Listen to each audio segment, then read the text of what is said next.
Ito, bilang nagbabalik kayo, no? Matatag, malakas at naniniwala na kaya niyong sumabay sa mga baguhang banda ngayon. Tanong ko, handa na ba ang mga kalooban niyo sa mararanasan niyong muli ng mga rejection? Oo, sanay kami dyan. We already used to it. Actually, kahit kami ni Renz, kami ni Mike, kami, nagkwentuhan kami. Nagre-rejection lang kami ng sarili namin. I Yung mean, sarili na lang namin. Oo. Re-reject ako. Oo, kami na to, pag nag-uusap kami personally, mga personal naman. Sabi ko sa kanya yung mga ano ko, reject niya. So, parang rejection yun. Pero yun, parang positive mo yun. Na tinatama. Tatamaan kami kung Critics. critics kami sa Sa isa't isa. open. You should Kaya be open okay sa kami critics. sa ganun. Sabi nga. More critics, more fun. And ano siya, you wanna learn. You need to accept all the challenges. Kailangan gawin gusto yung parang gusto mo yung parang yung kailangan lahat na aayon lahat tapos kailangan lahat na wala hindi kasi kung ganun lang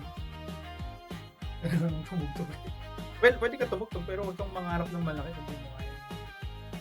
Oo, Pagsubok na natin. Okay, pag-usapan natin yung makasaysayang trillion march no, nung last September 2025.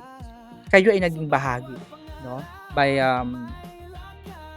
dahil sa kantang Sign Manifesto. Maaari mo bang ikwento sa dito sa amin sa Kwentong Pilipino, kumusta ang inyong saloobin? Kayo ba ay kaisa doon sa panawagan ng pagbabago kaya kayo sumali at naghandog ng inyong kanta? Actually, ako lang talaga yun sa shoutout sa content creators against corruption.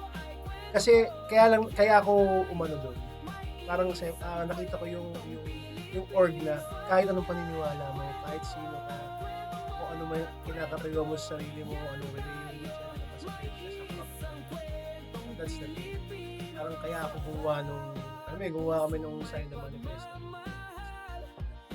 Parang kahit ano yan, kailangan magkaisa tayo kasi galit tayo sa corruption. Hindi tayo, dahil Pinklawan ka, Yellowish ka, BBM ka, DDS, lahat na, Lahat Marcoleta, lahat, di ba? Lahat nakuha. Oo, Lahat dinaya. Hindi, kailangan galit tayo sa corruption. Kahit sinong corruption, kahit anong corruption yan. Yun yung parang message.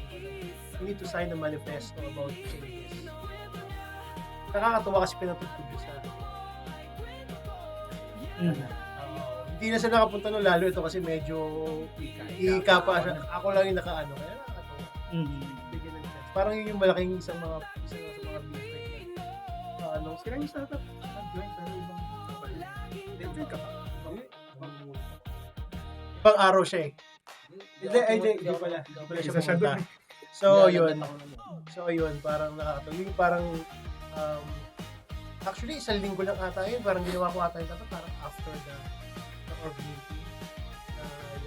Yung corruption.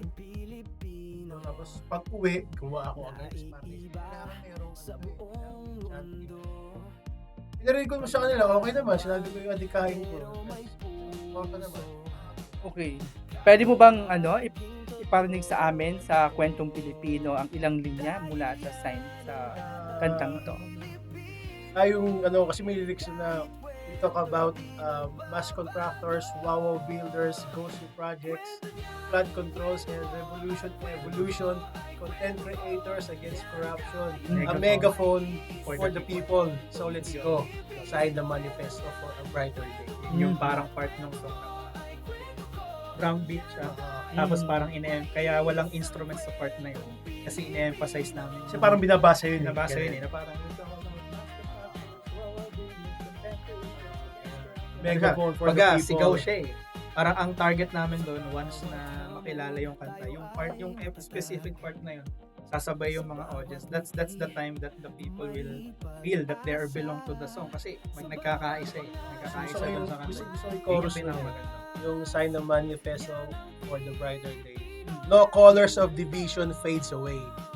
So, isa sa mga pinakamaganda doon. Napakaganda. So sana mapakinggan natin yan, no?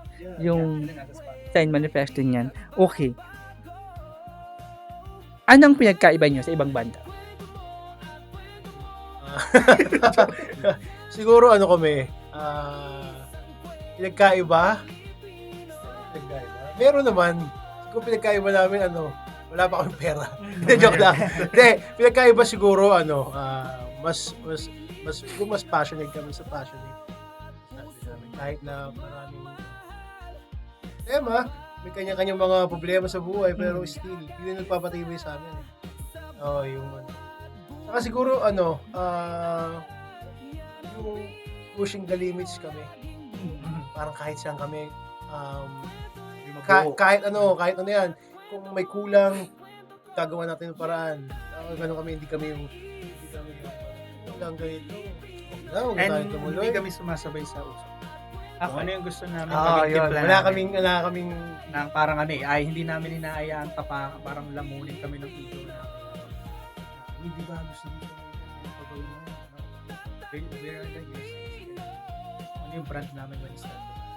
When nag-stick kami. And we embrace na parang we don't care kung sabihin sa amin na ang luma nyo tignan. We don't care about it.